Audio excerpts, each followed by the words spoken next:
Hello, and what's this week's Devil in the Detail podcast? I'm Rob Paxton, and I'm here talking all things Salford Devils. Join me the show this week. As ever, we've got Paul Whiteside. It's getting cold, mate. Getting busy.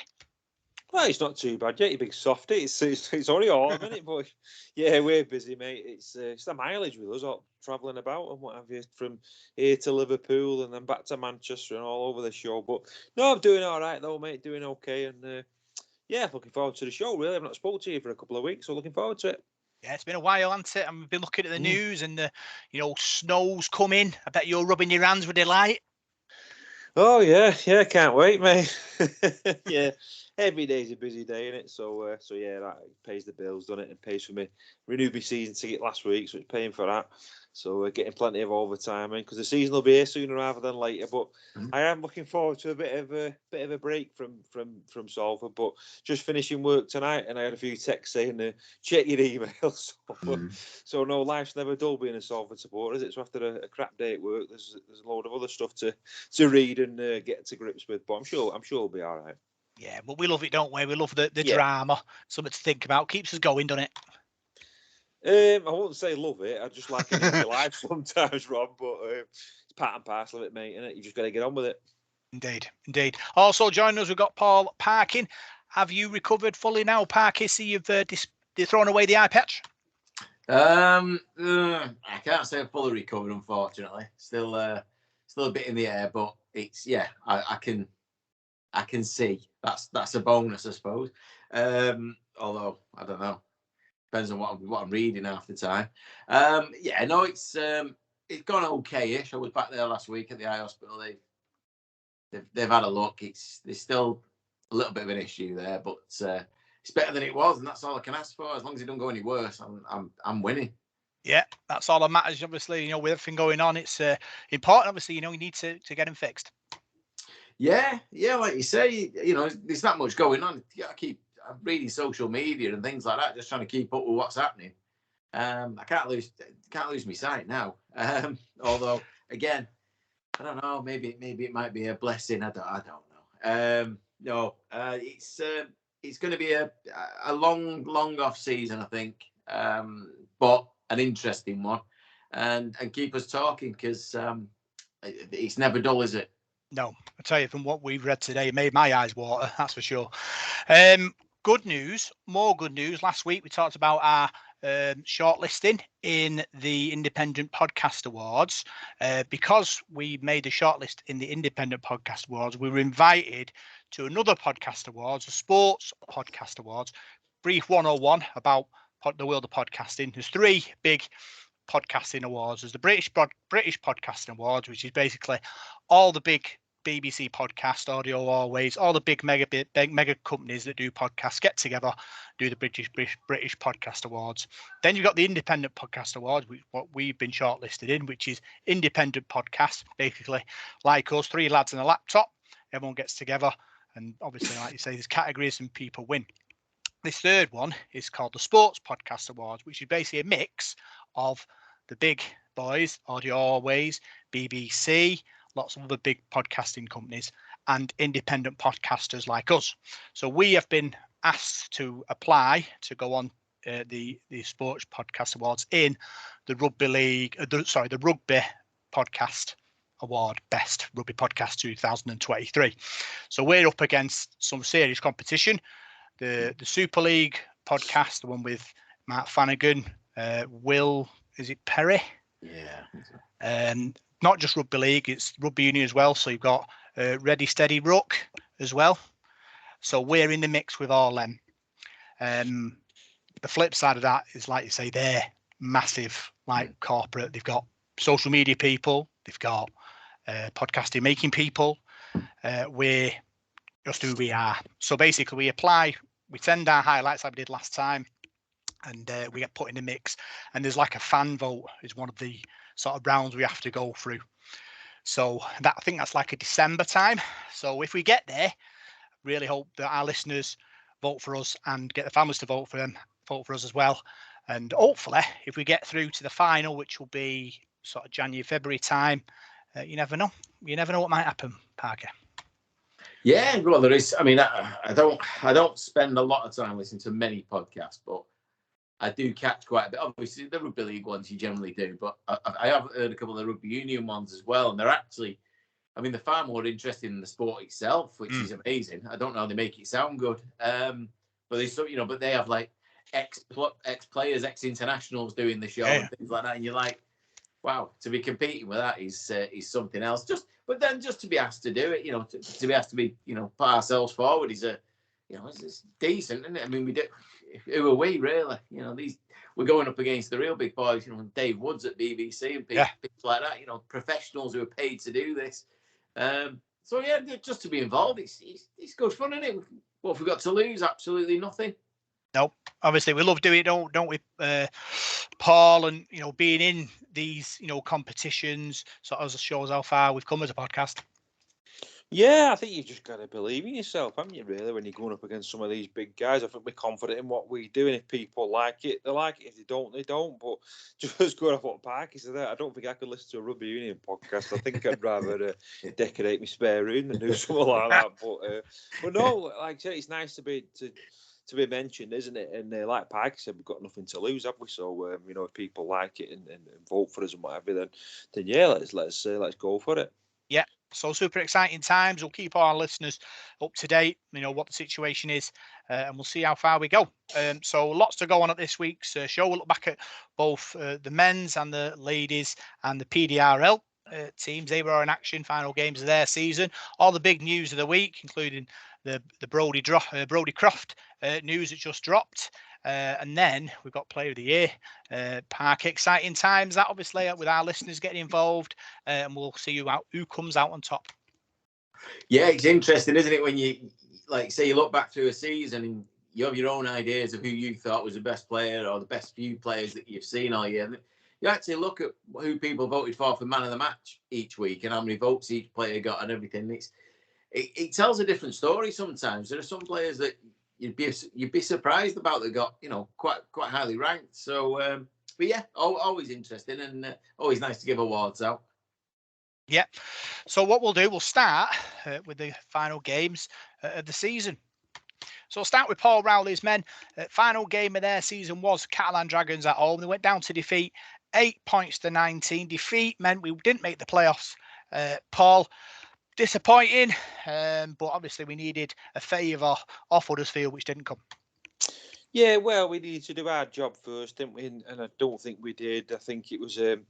I think I said it match before. It was a bit of a bridge too far for us, really, to be honest. I mean, I wasn't that impressed with Catalan. I thought we did all right in that game. I thought we was in it when we got to 8 points apiece. I thought there was a sort of a 10-minute spell there where I thought we had Catalan on the ropes and we just couldn't score and we were struggling there. We was down. I don't think we had a very big bench. I think we was down on players as well, really, and we couldn't sort of get any sort of advantage against them when they came back. And you look at the pack of the forwards they got. We just couldn't hold them in the end there, and they just went through us. And I thought it was a really brave effort, a really brave performance from the Salford players. But just come up a bit short, really. And probably the story of the back end of the season, really, if I'm honest. But no, I think the effort was fantastic in that game, and we just come up short by a better side. They were going for top of the table, so there was no shame in that at all. And Warrington, beat Huddersfield, so it was the end of our playoff bid. But I wasn't that disappointed, really. I didn't expect us to win, and I didn't expect Warrington to get beat, really. But we weren't disappointed to miss that top six. But I think we were running out of troops, really, weren't we? And I think in the top six we'd have probably struggled anyway. Yeah, Parky, for me, too many errors. Couldn't get out to get near the Catalan line. When we did, we looked dangerous. But I suppose, like Paul said, story of our season, really. Yeah, I can't disagree with anything Paul said there about the. I thought both teams were very, very bitter. Very, and what I will say is, and I said it at the game, was we did it a couple of times this year when we've played teams below us that we thought we were going to beat comfortably. We seem to drop our standards to their level, and I feel that Catalan did that with us. Because we weren't great and they were awful. That was probably the worst Catalan performance I've seen all year. Their discipline was poor. But the whole game, it just seemed a non-event. It felt a bit pre-season-ish, to be fair. I know people are listening for scores and we knew things weren't going our way, but still, you try and go out last game of the season with a bang and it whimpered along. I know it doesn't help and there's no opposing fans there to create help create the atmosphere. But I just thought the whole game seemed to just drag on. Yeah. But we just weren't, like Paul said, we looked burnt out. We looked like there's no lack of effort there. I'm not going to knock the lads for that. They didn't give up. They did, throw the towel in, but just no bodies, and the ones that were out there looked tired. There was injuries. The season's it had to come to an end for us, unfortunately. And like you say, what good would it have been for us to have to travel to Saints last weekend? It's no good, is it? We'd have had no players fit because I think we lost Watkins and Helliwell at the end of the game as well. I think one of us had been getting a call up. It was that, it'd been that rough. So I'm not knocking the lads. It was just a poor game, poor performance, especially after the excitement of the Warrington game the week before. We're all buzzing. We're all, what one of the best games we've seen all year, and then followed up with that. But it was what it was, and Paul's right. It summed up our season very much. We've been up and down. We've had good days. We've had bad days. But I'll never criticise the effort from any of the lads. I think they've really put it in this year with low numbers, really low numbers, and like you say, and players on the bench that aren't even playing. They're in there just to fill a shirt. It's difficult. But a lot of players did a lot of big minutes, and a big pat on the back to them. And they did as much as they could, and to finish 7th, let's not take away that's a mighty effort to finish above clubs like Leeds and Hull and Huddersfield with the resource that they had. We should have been, if you look at the squads on paper and numbers and so on, we should have been down with Cass and Waker, and we weren't. We were nowhere near them. So, but full of praise for the lads, really. A little bit of luck at halfway through the season with a few home games where things didn't go our way. We could have easily made that top 6, top 4, maybe. But that's the way it goes. I'm not overly disappointed. We've just missed out, and that's credit to everybody involved. Yeah, Ben Helliwell with the only score. Paul, like Parky said, 7th place finish with all the things going on behind the scenes, on the field, all the drama. But Paul Rowley managed to keep his team together, keep the club together, and steer us to narrowly miss the playoffs. Yeah, well, I think if we'd have finished 6, we'd have gone to Catalan, wouldn't we? Because Catalan would have finished below Saints, so it'd have been that way around for us. So that'd have been a task in itself. So yeah, he's done a great job, I think, this season, Paul Rowley. I mean, it's been. I think all the players have done a good job. It's been a really small squad, and we just mentioned the guy there, Ben Helliwell. He's probably not the biggest. He's probably not the best player in the league, but he's 100% effort every week, and that's all you can ask for. And I think we've got a lot of players like that. And there's only so much you can do, isn't there? There's obviously sides in there who've got better players than what we've got, particularly in the forwards as well. We're struggling in the pack department, but I thought we put it in. I think the effort's been there. I think we've narrowly missed out, like Parker said, in certain home games we've been a bit unlucky. I don't think you compare us to sort of Lee. And you look at them, they've probably got a similar sort of size squad to us, but they've relatively gone through the season without loads of major injury problems, kept the spine of the team fully fit. And if that had happened to us, you probably would have seen us up there in 4th or 5th where OKR have been. OKR on the other side who probably done well with injuries and things like that. So you've got a small squad and you're getting players out. It's difficult, and we have had people out for long periods of time, haven't we? So I thought a 7th place finish was really admirable, to be honest with you, to finish above Hull, to finish above Leeds, Huddersfield as well. I thought it was a really, really, really good effort this season and something to build on, hopefully. Yeah, looking at the stats, top tacklers, Callum Watkins, 43, Brodie Croft, 24, Jack Ormeroy, 23, Brad Singleton, 32, Sam Stone, 37, Oliver Pattinson, 48, Amir Bora, 33, Parker. Wow, some big numbers there. I mean, Cal Watkins, anyone who listens knows what I think of Cal. I adore the man. I think he's an absolute superstar. And Ollie Partington, late 40s in tackles. I mean, that's a real effort. That takes a lot out of a player because obviously he has to do a lot of work going forward with the ball as well. So tremendous effort. A lot of tackles there. And we dared to do a lot of defending again because sadly ball handling was off. Timing was wrong. There was some silly offloads again, first and second tackle that don't need to happen. But that's the way we play, and we live and die by the sword, don't we? So no, good effort from the lads there. Lot good tackling. Yeah, top meter makers: Kensio 94, Oliver Parkinson 80, Dion Cross 107, and Brodie Croft 76. Paul. Tell you what, it's not as many as that guy at Ulker did. That Mikey Lewis, I saw his stats. I think he did 300 metres in that game against Wakefield when they played. So he did some metres just running around car park. But no, just to go back to the tackles. I mean, again, I think I must have said it half a dozen times this season. Brodie Croft having a 24, far too many tackles for Croft, and I think it just shows you the amount of work he's had to do extra. Covering for.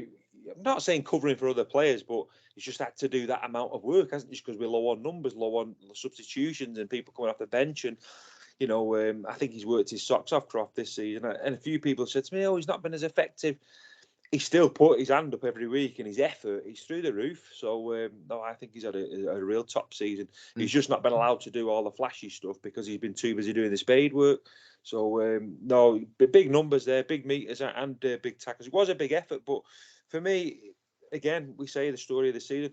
A lot of mistakes. I know, Rob, you mentioned about that, the way we play this rolly ball and that. For one reason, it's not come off this season, really. Whereas last season, I can think of like the last half a dozen games last year. We were going into matches, not thinking about winning the game, but thinking of how many we were going to win by.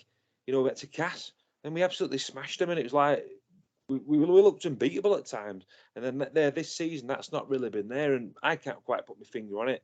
I think timing has been one thing. Teams have been reading us and things like that. So, Paul Rowleys a good coach. I think for next season, probably got to change things around a bit and make teams, think about what we're going to do and change some of our attacking sort of prowess, really. Yeah. How do you change Rowley ball, though? That's the question, isn't it? Because obviously he has, his forwards there that aren't massive because he needs them to be mobile to be able to move around the field and support the attack. But our big problem is we don't make big meters, do we? So to get big meters, you need big forwards. But big forwards, you lose your mobility. So does he have to change Rowley ball to go to the next level? Well, I think a lot of that Paul Rowley ball was, he used to do a lot of it at Lee when he was first at Lee, was to move the ball quickly in the tackle count. And if you're going to do that, that ball's got to stick. You can't be making mistakes. And there's certain players in Salford, I won't name them, but there's certain players in our outside backs who make far too many mistakes and average far too many mistakes a game. So you've got to sort of clean that up. Perhaps we've got to change some of the moves around that we do. There's a few moves that we do that teams seem to read now. We seem to get read really easily. I thought we tried a few things in that game. Ryan Brierley comes around the back. Teams are reading that now. So you've got to go for fresh stuff. You've got to change things around. But I've said it before, and you two have said it. You can't win rugby league matches without forwards, and you need that pack. You can't build anything. Somebody shouted behind me on last Friday against Catalan, move the ball, do this, do that. And I thought, it's all right saying that from the crowd, but you've got to earn the right to move the ball. You can't chuck the ball out the Island Globetrotters. You've got the forwards, you've got to do the work first. You've got to get into that advantage zone, that 20 zone, then start moving the ball. You can't start throwing the ball around your own 20 because you're going to get tagged and get caught. So, it is difficult, and it's difficult with the resources that we've got.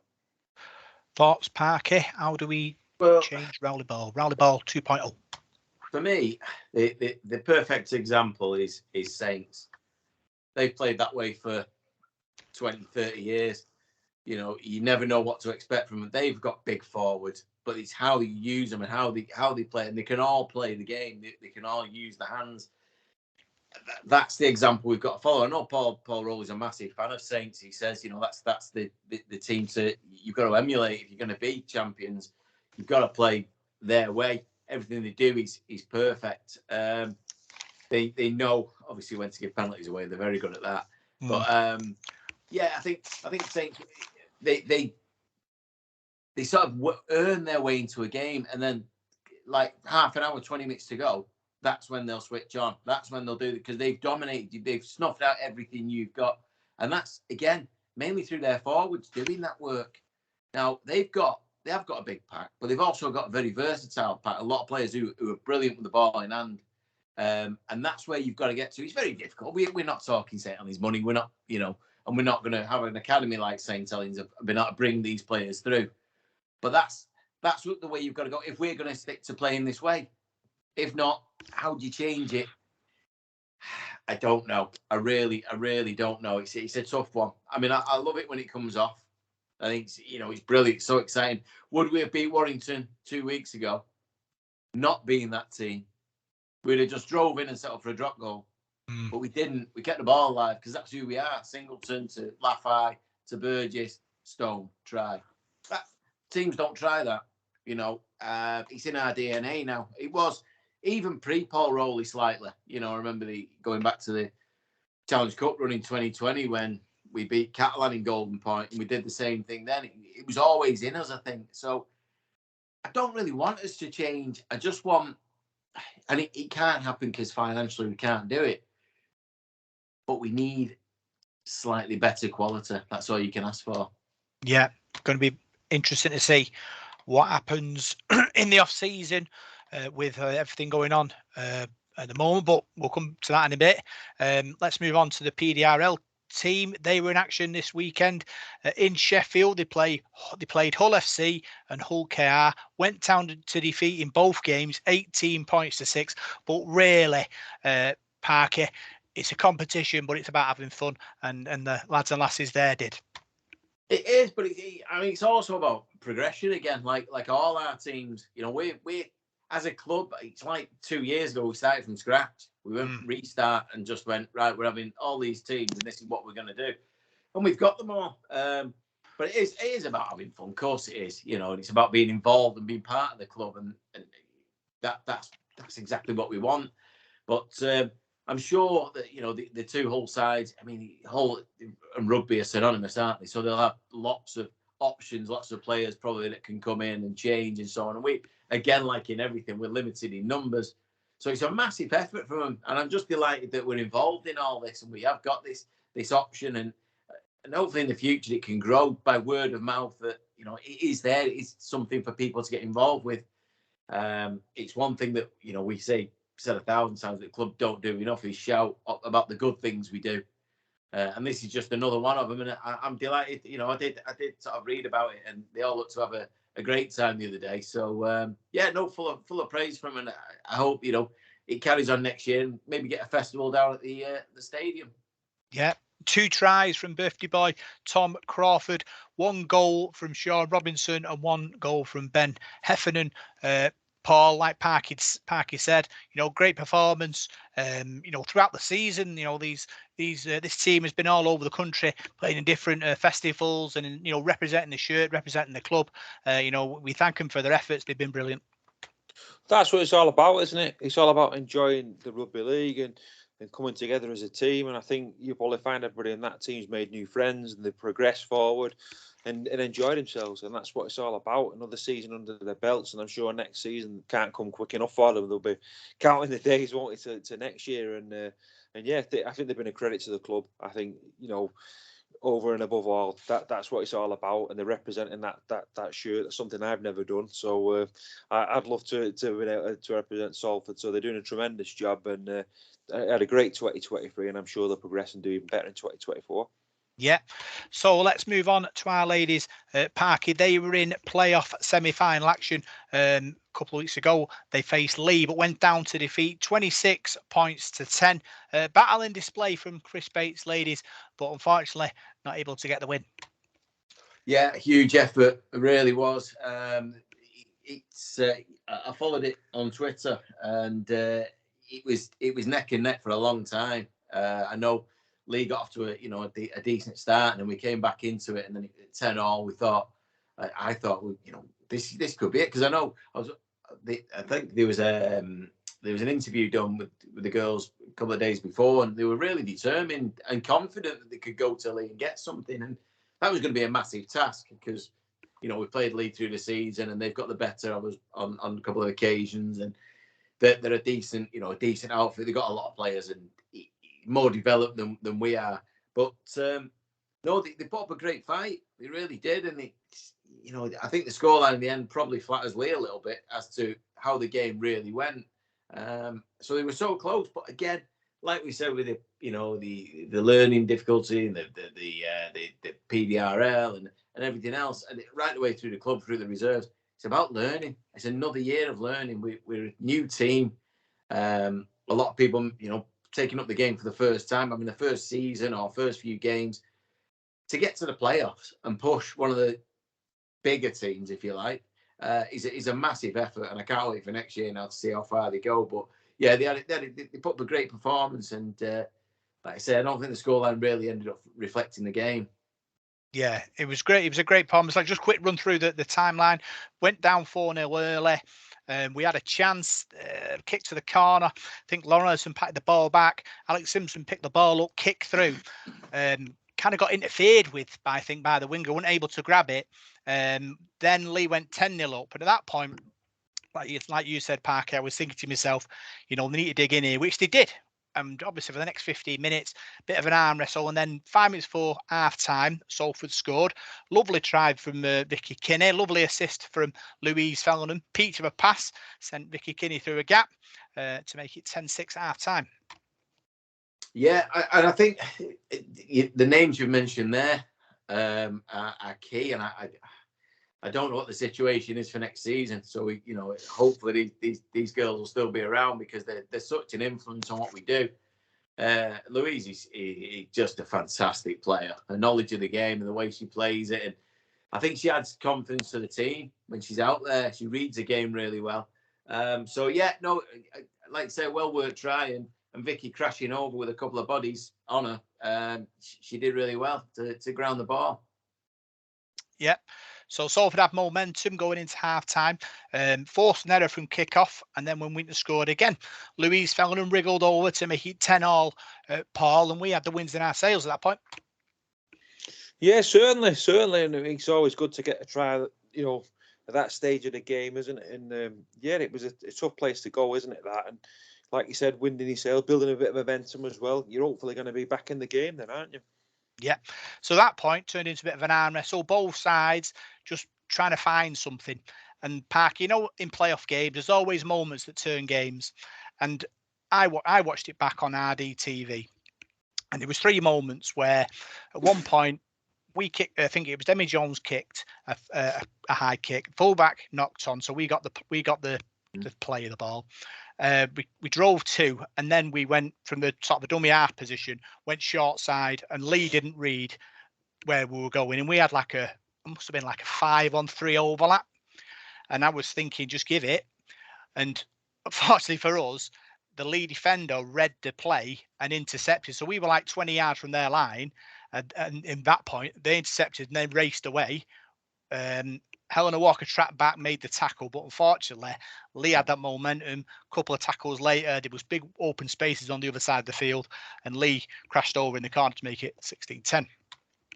Yeah, you're right. There are moments in games, aren't there, that swing it, and in big games, they're obviously far more important. Something comes off here, and it could go game the other way. I think if we'd have took the lead at that point, I think that might have took the stuffing out of Lee a little bit, because they'd have thought, well, how do we shape this? Seen it a lot of times with in the game over the years, but I don't know. I suppose at the end of the day, I suppose a little bit more experience in being in them situations, in being in big games, in playoffs, and making the right decision is something, again, we'll learn now. We'll learn from that. That's another massive experience for the girls. Knockout rugby is massively different to your league games every week. You get it wrong this week, you get another shot. They'll know for next time. They'll have watched it back probably and see what they've done. And something to work on through the winter now. But yeah, it can so easily go the other way, and we crash over there. Who knows? Yeah. So the spirit was still there. We kicked off, forced an error. We sat on our line for like a couple of sets. Kate Gary and Becky Davis nearly went over in the corner. Ball went down. Lee picked the ball up. 2 tackles later, burst through the line. Another couple of tackles, then went over again to sustain their lead. And I was thinking, that's like a 12-point turnaround. It could have been us. Well, we've said it a lot of times this season, haven't we, in rugby league these days, how important momentum is to a team. Once the team gets on a roll, it's very, very difficult to stop. I've seen it with obviously the men's game all year. It seems more so than ever now than, going back 20 years. I don't think it was as prevalent as it is now, that the team that just scores tends to go forward and score again. Because, they always say, I know it's a football thing as well, but you're more vulnerable when you've scored. But I don't think that's the case anymore. And I think once you get on a bit of a roll, and that's the problem you've got, then it's stopping it. And yeah, I think missing that chance, it's a little bit heartbreaking. I think perhaps he took the stuffing out of us a little bit more, and that's just allowed Lee to get away from us. Yeah, they do say third time's a charm, but it wasn't, because Lee turned the ball over again. We sat on their line again, and we forced a drop out. They dropped out. We knocked on. 2 tackles later, they burst the line, went 50 yards to score, which killed the game. Yeah, like I say, at that point, you're scratching at, you start becoming a little bit desperate with things, and you will make errors when you're chasing the game. But we just, you just need a bit of luck and a little bit more experience, I think, in them big games to take them big moments.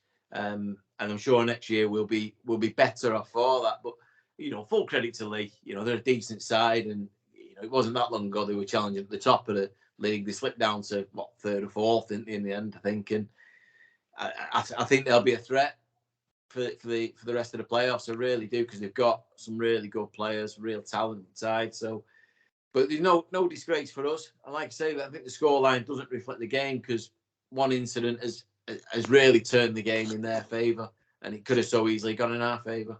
Yeah, Paul, another day, it could have been ours. Our ladies, tremendous defensive effort at times, wholehearted performance. They've been on this journey, into the Super League, and, all you can ask for is heart and commitment to the cause. And that's what they gave us. We've got to say congratulations on getting to that semi-final. Like Parky said, they'll learn from this experience and be, stronger for it next season. Yeah, I think looking at the scoreline and reading the reports and that, the scoreline probably flattered Lee, definitely.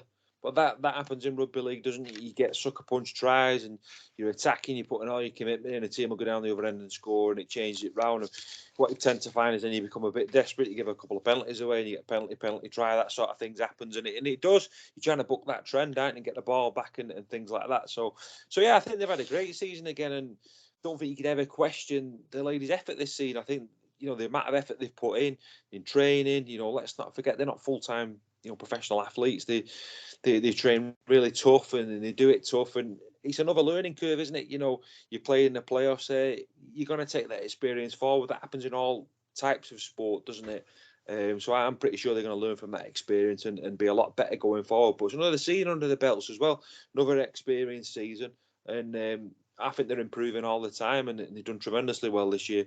And again, as we've just mentioned before, representing our wonderful club and doing them proud. Yeah, obviously, Park, they've trained hard. I think they started training in, was it October? Because I think they weren't sure when the season started when they started training. So, eventually the RFL got around to telling them. So I suppose they've learned from that. I suppose Chris Bates and his coaching staff will be, planning for next season and see what went right and what went wrong.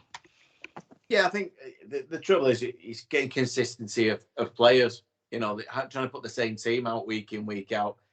It was virtually impossible this year. Like we mentioned before, some of the girls can't play because they're working, can't train because they're at work, or they've got other commitments.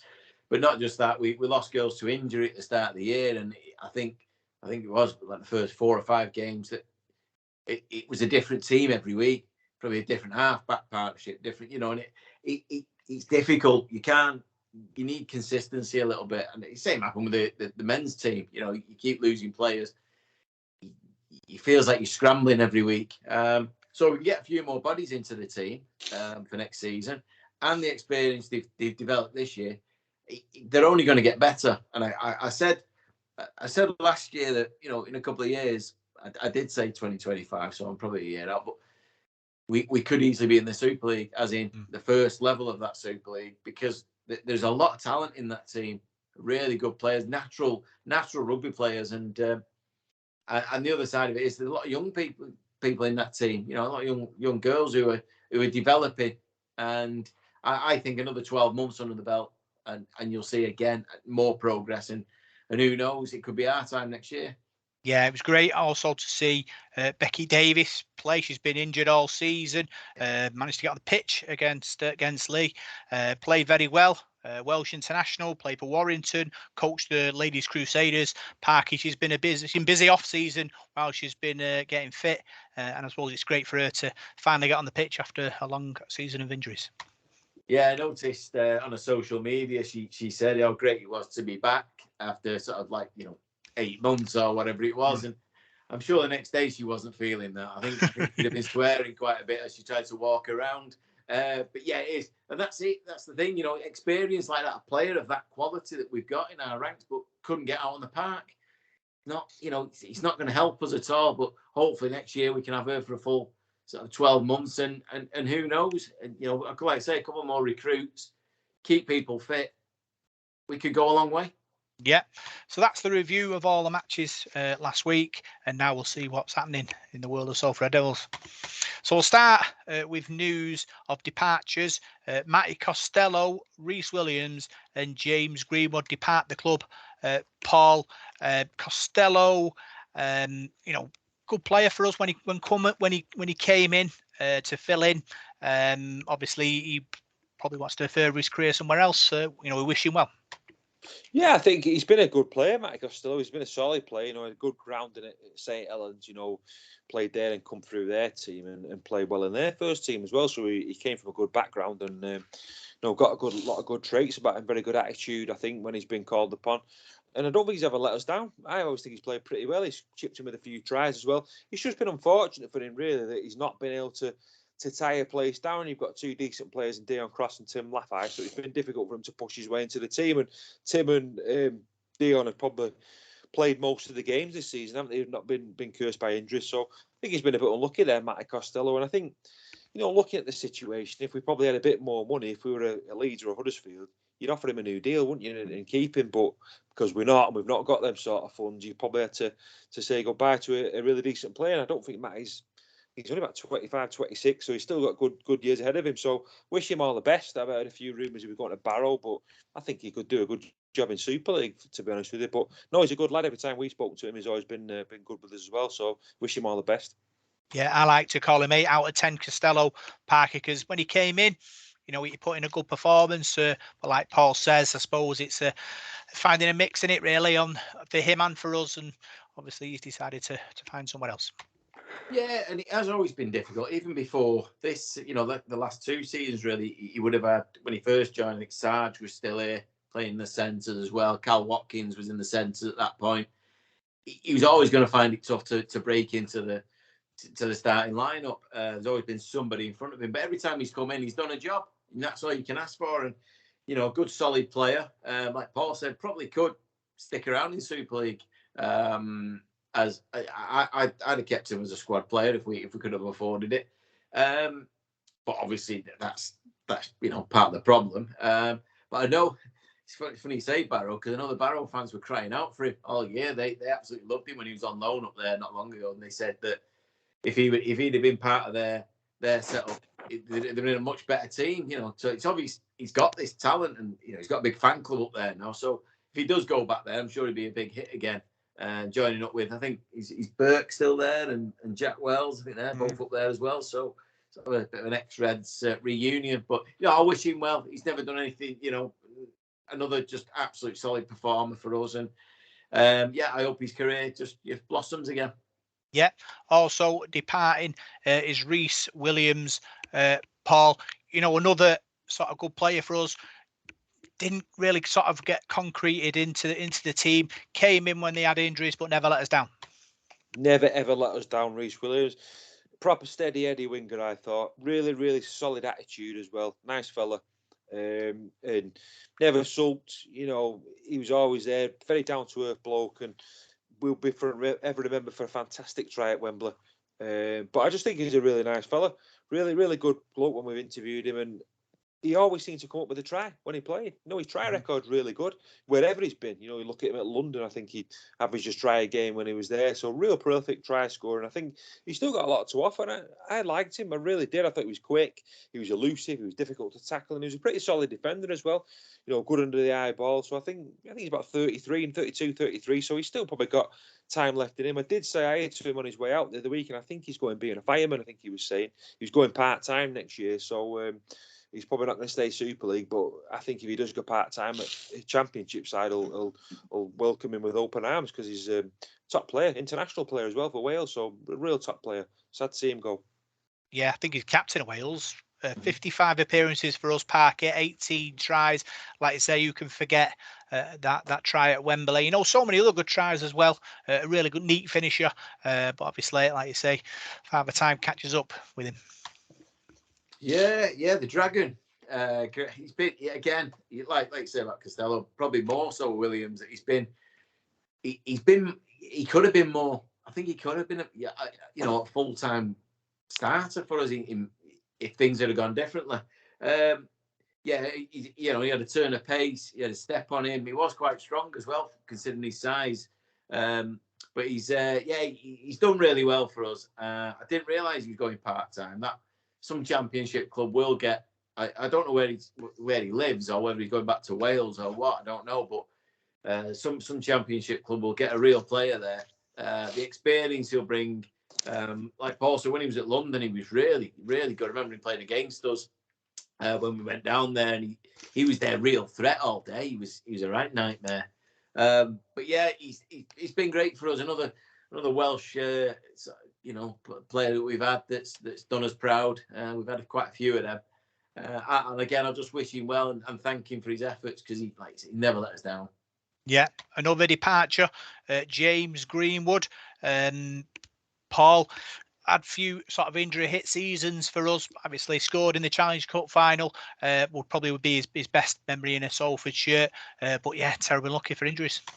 Yeah, he scored. I think he scored in every round that season. He scored against Warrington and Catalan as well, if I remember rightly. I remember that.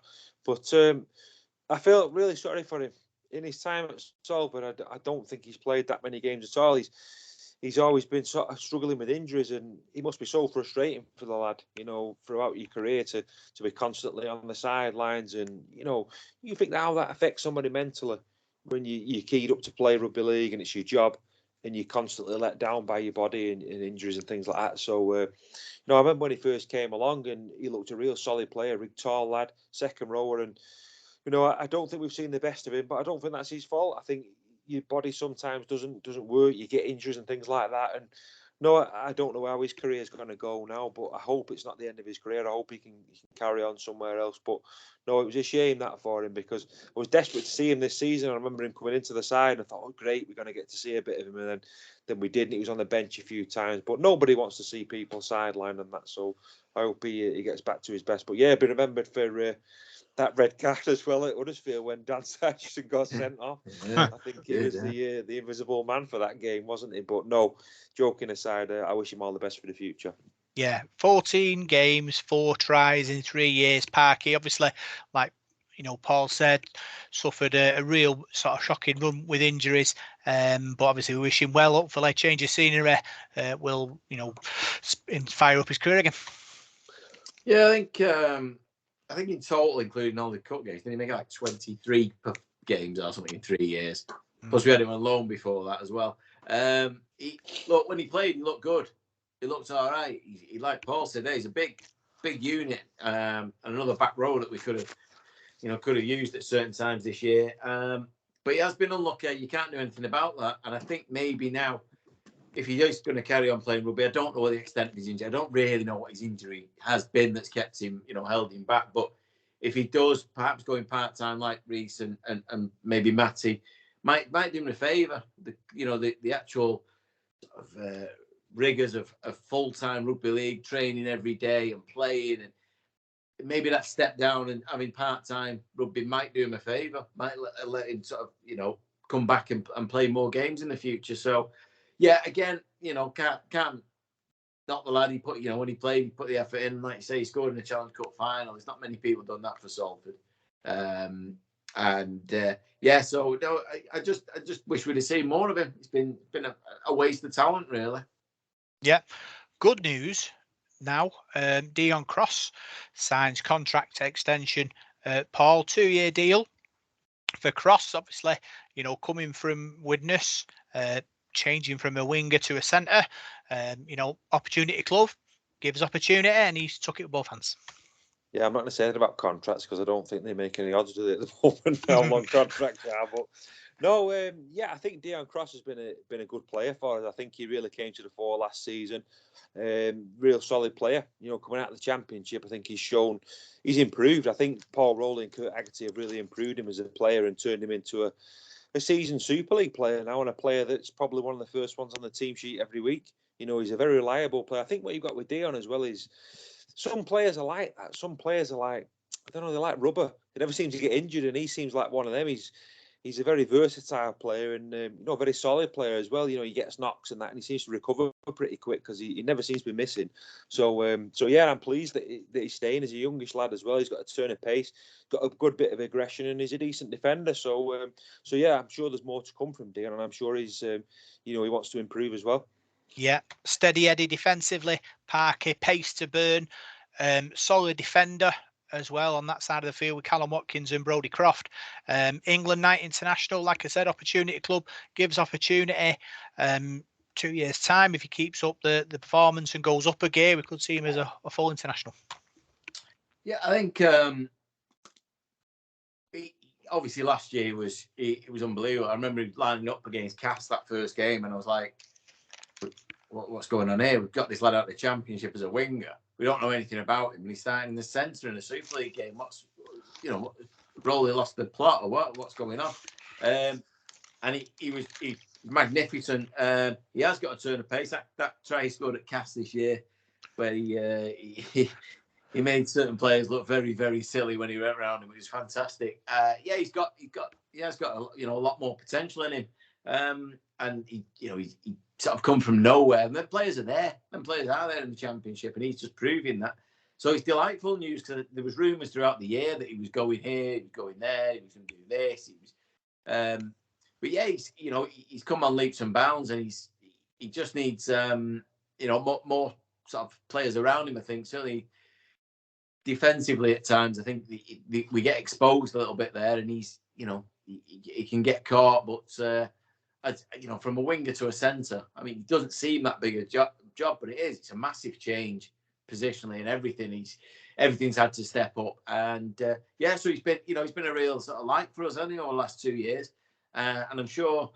I know Paul said about contracts. I agree, but I'm sure he's not on a massive contract, and you get an England Knights player with all that potential wrapped up in probably a great deal. So yeah, we've done really well there to keep hold of him.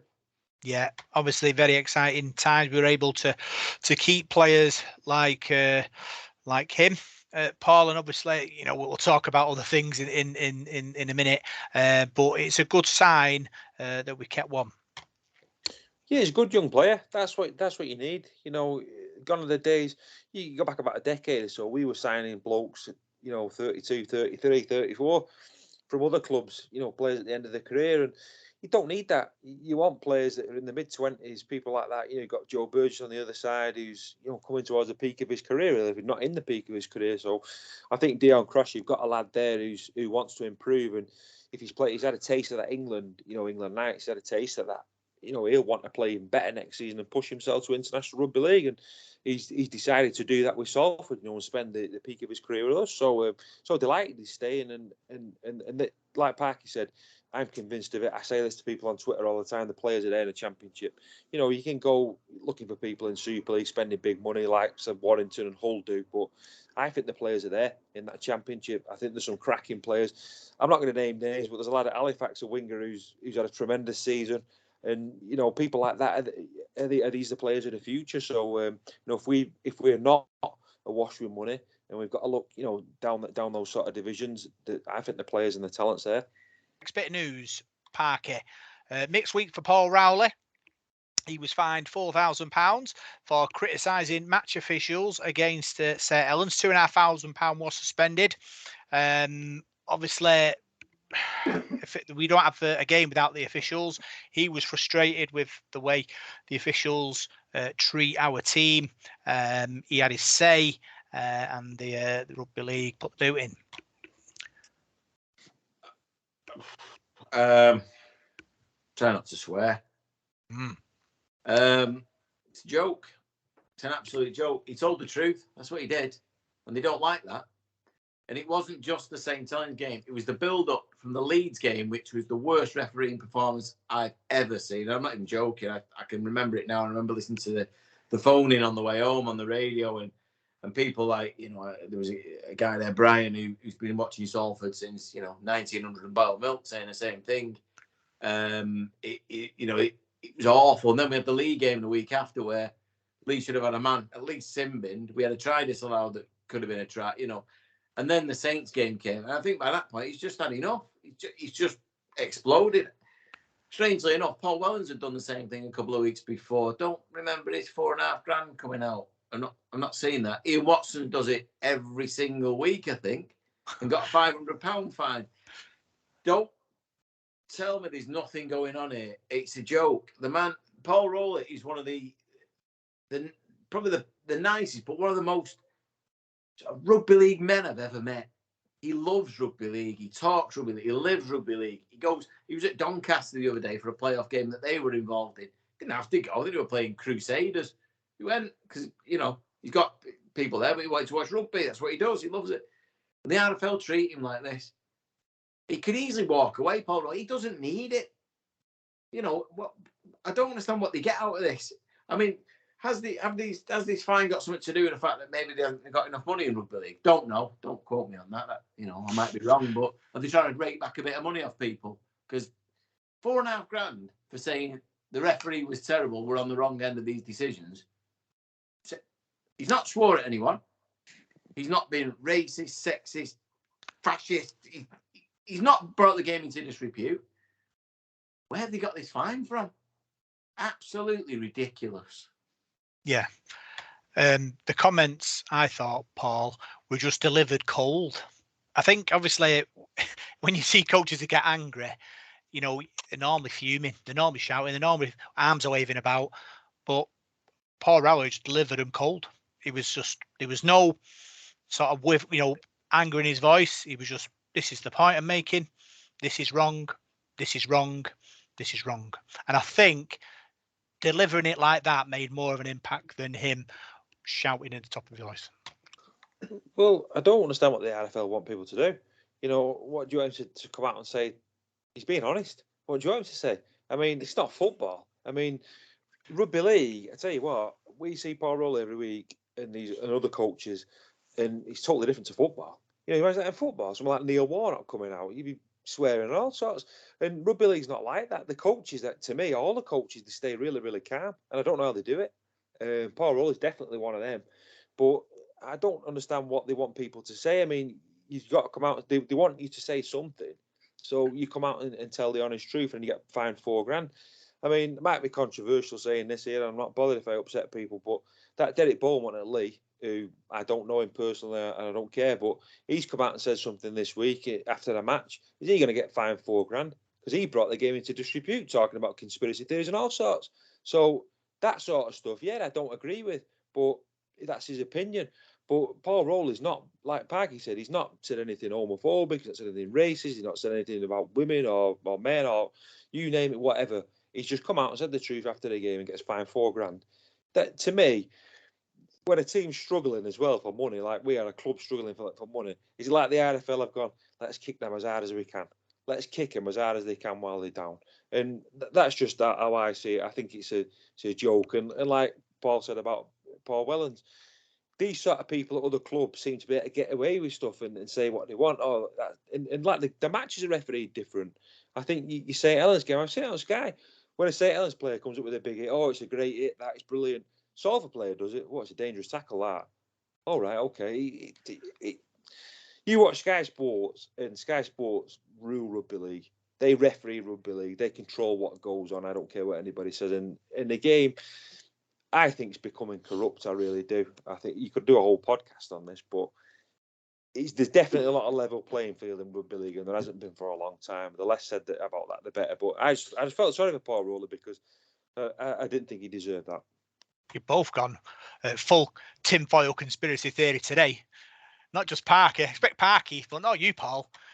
No, it's not conspiracy theory. It's just you just get annoyed by things because the game is. We'll probably talk about it shortly when we go about other stuff, but the game for me, particularly in this country, it's in the wrong light all the time for negative stuff. I was saying to you before about how I enjoyed listening to the Aussie rugby at the weekend, and I just think their game is so much better than ours, because ours is just negative stuff all the time coming out of it. And you read people's stuff on Twitter and Facebook and that, and all these people do is moan about the sport.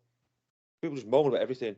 And they have a right to moan because they're complaining about things. And don't people in charge of the sport look at that and think, God, people aren't happy. People aren't happy with this. We just banned that Paul Vaughan for 4 matches. What's he done? Lifted somebody up. It's like they're constantly trying to get at the people who love the game and support the game. Let's make it as crap as we can for them and ban people and upset the supporters. We're the people who are paying for it, who are paying to watch it. And you're making it a misery for us half the time. So I don't know. Rugby league never used to be this negative. Not when I was a kid, anyway. But it seems to be that way now. And we're trying to grow the sport, aren't we, with this IMG and what have you. So I don't know. It just gets on my goat sometimes, Rob. I'm going to chuck in my own conspiracy that the RFL is run by lizard men. Just throwing it in there. Might as well be the same kind of level that you two are at tonight, Parker. Oh, apologies. Well, look, I've always said, how I feel about the RFL and the people who run it. I think it's a joke. I think they're just run by amateurs. Absolutely. The sport is a magnificent product. But every year they bring in a new rule or they change something or something else isn't right or we need this, we need them bans towards the end of the year when players were getting banned for virtually nothing. We paid to see the best players. There's not that many of them around. We paid to see these players play. And they're just banning them. You're like, well, what for? Well, they don't ban them all. They ban certain ones. You go, well, how's that different to what he's done? So, there's no consistency in rugby league from refereeing, from the top down, and that's the problem. And there are a lot of really, really amazing people involved in rugby league, great people, amateur level, right the way through, who just get treated so poorly. And you wonder why people don't turn up, why people don't watch it. Why don't people turn up at international games when, the rugby union get 80,000? We can't get 7,000 at Lee or something like that for an international. Why is that? Because it's done wrong. It's done badly. It's not promoted. Everything to do with the game from the top is wrong and has been for years. And I thought IMG were coming in to sort this. And as Paul said, we'll go on to talk about the next thing shortly. Nothing is changing. And in fact, it possibly is, but it's getting worse. These people need to just butt out of the game and let the game just run itself. Yeah. So Paul Rowley probably went to bed at that point, woke up in the morning to the good news that he'd been nominated for Super League Coach of the Year, Parker. Matty P, Steve McNamara and Adrian Lamb also in the mix. Congratulations on his nomination from everyone on the podcast. Well deserving, obviously, keeping our season going with all the madness that was going on all round, with injuries, small squad, and just missing out on the playoffs. Shows what he's capable of.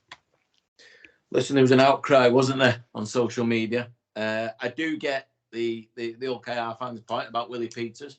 Should be in there, absolutely. He came through a horrible period in the middle of the season. Got him to a cup final, got him into the last four of the league season. Brilliant, well done to him. People have gone on about why has Paul Rowley been there. You've just outlined reasons why he is. His job is harder, I would say, than anybody else's in Super League, perhaps barring Applegarth at Waker for what he had to do this season. He has fought fires everywhere, from not having enough players at the start of the year to losing players through the year to going through the whole funding thing where we ask people to buy shares to get money to try and keep all the Tyler Dupree or getting the best out of him whilst he was here, try and keep the squad happy. And what he does do, and this is my thing about coaches, it's easy to give someone manager of the year when you've won the league or something like that. If I'm coaching Salins or if I'm coaching Catalan Dragons, I'd expect to be in the top 3 this year. Looking at them squads, I would say at the start of the year, you'd go, yeah, they'll be in the top 3 then. And they're in the top 3. Well, where's the shock? What Paul Rowley does and does really well, and this is a mark of any coach and manager for me, is he makes players better. How many players come to Salford and get better and move on? Lots. How many players join Warrington and get worse? Join Leeds, get worse. Join Hull, get worse. Because they're not coached at the same level that Paul Rowley can do. That's why Paul Rowley's been picked for this award, because he was one win really away from being in the top 6. That's how close we were. Let's not, we finished 7th. Let's not forget that, how close we actually were through a really tough season. And his job's not going to get any easier, let's be honest. But I can't sing the praises of Paul Rowley enough for what he's achieved. And rightly so, he's been selected as one of the coaches of the year. However, I do think him, Peters, and Lamb should be the top 3 for what they achieved with the squads they've got and the money they're allowed to spend. Yeah, Parky touting himself one of the top jobs. Paul there, if we don't see a headline, Paul Parkin in for top job in the Serious About Rugby League or anything like that website, they're not knowing it right, I don't think. But seriously, I think the problem with Paul Rowley winning this award is the likes of Adrian Lamb have won an award. Matty Pete and Steve McNamara are in contention for one. They want a headline. They want a winner to win it. So it would be great for us and for him. But I can just see him picking one of them 3. Yeah, I think the coach of the year really should go to the coach that's it's like the man of steel. He should go to the person that's had the most influence on that side. And and Paul Rowley, I mean, I like the metaphors and stuff like that. It's like, say you're digging a channel tunnel or something. Paul Rowley's doing it with his bare hands. Matty Pete and people like Steve McNamara have got a load of diggers there and a load of machinery to do it. He's doing it with his hands, really. He's not got the tools that they've got and all the diggers and equipment they've got. I do like a metaphor, but that's how I look at things. And you look at that Willie Peters, how he's not got in. He's took a side to Wembley. They've got beat in the Challenge Cup and got beat. Quite an heartbreaking defeat, really. A bit like Wakefield was in '68 against Leeds. A last minute sort of kick through and someone scored. He misses a kick from one of the goals. It's like a real heartbreaker. And then he's sort of worked now. They've won 5 games on spin since then, and they finished 4th in the table. So he's turned them round. So that to me takes a lot of man management as well. And I think that's what Paul Rowley's got in spades. The way he can sort of man manage those lads every week, the amount of injuries that they've got, lift them up again for next week. That takes a lot. Someone like Matty Pete. No disrespect to Matty Pete, but he might have about 6 to 12 staff with him as well, working with him. Paul Rowley's got Kurt Agassi and Kristen Inu. There's not many people there. I think you look at Ulker, I don't think they're awash with people, but they've probably got a lot more staff than what we've got. So, and Lee, I mean, look at Lee Leopards. I mean, that Neil Dukes is there. I think they've got a few other people there with them. Can't remember that lad who was at Tony Clubb is there, who was at Wigan. They've probably got half a dozen people. So yeah, I think. I mean, I wouldn't have a problem with Adrian Lamb getting it. I think he's done a tremendous job at Lee. We can all be honest now and say, I didn't expect Lee to finish in the top 6, really. I mean, I thought they might do all right. I mean, most people said they would hardly win a game. So they've almost got in the top 4 and won the cup. So I think they've had a great season. Yeah. So I wouldn't have an argument with that. Matty Pete's done a decent job, but coach of the year, I don't know. I'm sure whoever gets it will well deserve it. But I think Paul Rowley deserves to be in there. But like we said before, I think I'd have had Willie Peters in there as well. Yeah, maddest thing is, if he does win, then Parky's going to have to glad hand all the RFL officials that find him yesterday. That'd be interesting, wouldn't it? Yeah, look, I don't for 1 minute think he'll win it. I really don't. I think it will go to whoever wins the grand final, even though it probably should be Adrian Lamb out of the ones that are in it. I like Matty Pete. I really do. Even though he's a Wigan coach, it's hard to do. He's making Wigan quite likeable. He's a nice bloke. He talks a game, and he's done. He's doing okay with the team. And Steve McNamara at Catalan, I mean, he's had long enough to build that team. He's had enough money to spend on that team. He's got enough overseas players in that team. I'm not sure he developed the French game that much in his time over there, but that's, again, that's another problem. But like Paul said, he's got everything at his hands to be able to do that job. And Paul Rowley has nothing. Didn't even have a proper training ground. He has a training ground where your winger falls down a hole. This is what he's dealing with week in, week out. So yeah, no, look, I'm delighted for Paul to be in there, but I can't see him winning it. But it's just nice that, again, the end of the season's come around and we've got somebody in for an award. Yeah. Other news, it was reported in the press that the central funding is to be reduced by up to 5 figures over a 3-month period. All clubs are affected. We're not sure why. We talked about investing in the infrastructure of rugby league a few weeks ago, and I feel that might be what's happening here, because with the way Super League games are now to be broadcast every game this season, clubs will need to put infrastructure in their grounds to be able to broadcast every week. Thoughts, Parker? Do you really want my thoughts on this? Go on. I think it's incompetence at the very top level again. I think the fact we've got a reduction in television money when every other sport is getting more money thrown at it to be on TV I can't get my head around it. Why can the rugby league not bring in any more sponsors to make up this deficit? Why is it the clubs and the fans that are going to suffer for this? This is what I don't understand. We at the end of the day, we're the ones now who don't have that money that we need. We live hand to mouth every single week. And then they tell us at the end of the season, when all these contracts are signed with players for next season, oh, by the way, you're not getting this much. Well, sorry, what we're supposed to do now? It's the game is shrinking because of these people. They're just not good enough at what they do. How you can renegotiate a TV deal and get less money is beyond me. It really is. I'm blown away.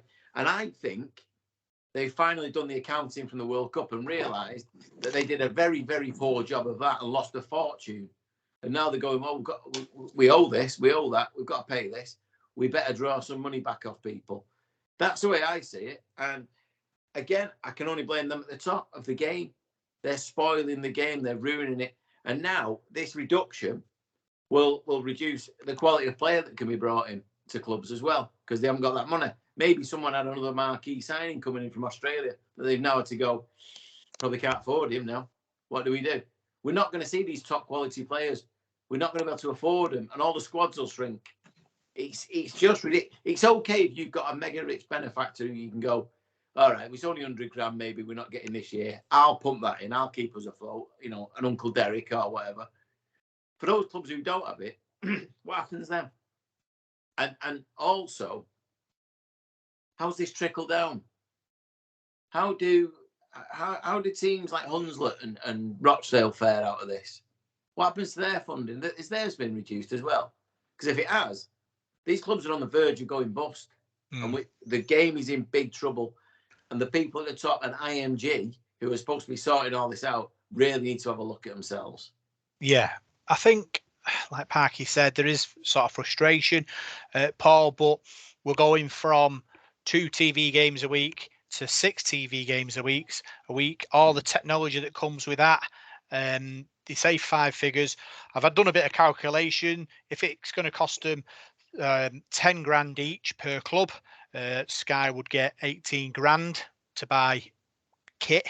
If it was 50 grand each, it'd be 91 grand each. And if it was 90 grand, it would be like nearly £1 million. So it's probably going to be in that sort of scale, but they've got to buy maybe 4 or 5 sort of kits, aren't they, to keep them rotating, if they're going to buy 6 and not 12. If you get 12, then it's double, isn't it? Because everybody has to have a kit and keep a kit. You throwing that one to me, Rob? Yeah. What's your thoughts on that? Well, firstly, I've got a few thoughts. My thoughts on the IMG, I'm not sure about, because I don't. My question to them is, what do you know about rugby league? Which way are you going to take rugby league? What do you know about the history of rugby league? And as far as I'm concerned, it's nothing. The RFL and the people who work there, who are these people?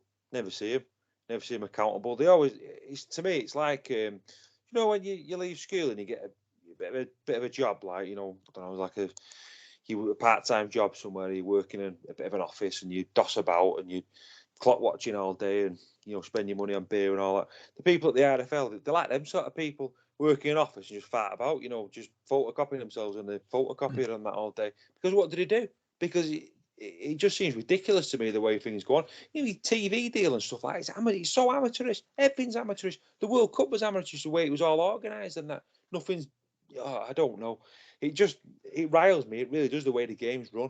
But I can't come on here and be like dead negative about it, because it's a rugby league podcast, isn't it? But that's the way it seems to me. And then the way the whole game has been run for the last 20 years has been amateurish, I think, and it's difficult to go on about it. But sponsorships and things like that, the way the league sponsors and the way it's all structured, and it just seems to me like it's all off the cuff all the time. Everything that happens, and we'll get this big knight in shining armour coming in, this IMG. They'll sort all our problems out and sort everything out. Will they though? I mean, what's going to happen? It's like all this, like we're going to stop relegation now and all that, and nobody knows what's going to happen though. In rugby league, you never know from one season to another what's going to happen. In football, you finish in the bottom three, you get relegated. You finish in the top three of that league, you get promoted. In rugby league, it's, hang on a minute, because Leeds Rhinos are finishing near the bottom. We'll change the rules now to suit them. And that's the sort of thing that happens in rugby league. And that's why the sport's not taken serious by the public, by the general public. And that's why it's not spread around the country, because people sort of down south probably look at it and think, gosh, it's like Mickey Mouse sport, that.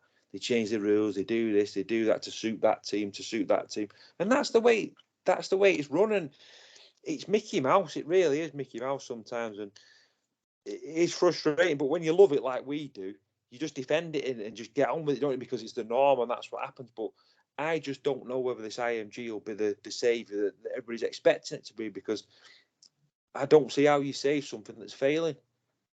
I just hope this cost cutting reduction is just going towards infrastructure and getting these TVs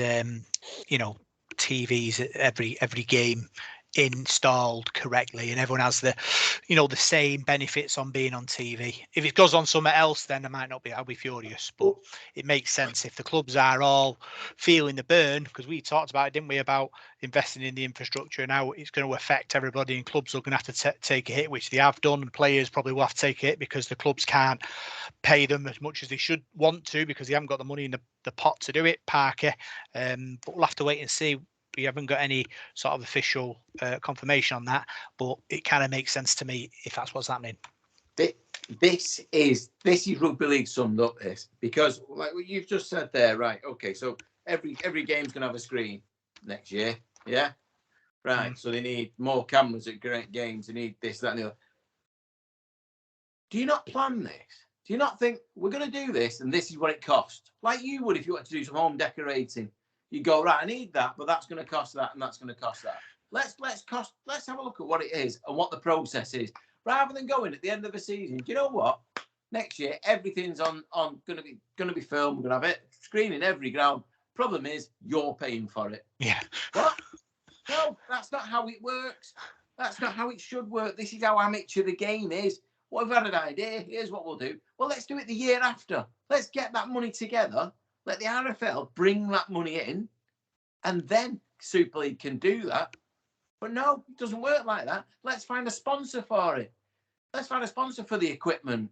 Let's give them a bit of publicity. We'll get a bit knocked off. It'll be cheaper. No, let's not do any of that. Let's just throw it at clubs and make them do it, and then go, you're paying for the honour. What? No, the sport works like this. I've said it for years. It's like a working men's club. Some committee in a working men's club just saying, fire door's broke. Oh, well, I'll get Jim to fix it for, no, not Jim to fix it. That's not right. Don't want him know. Forget that bit. We'll cut that.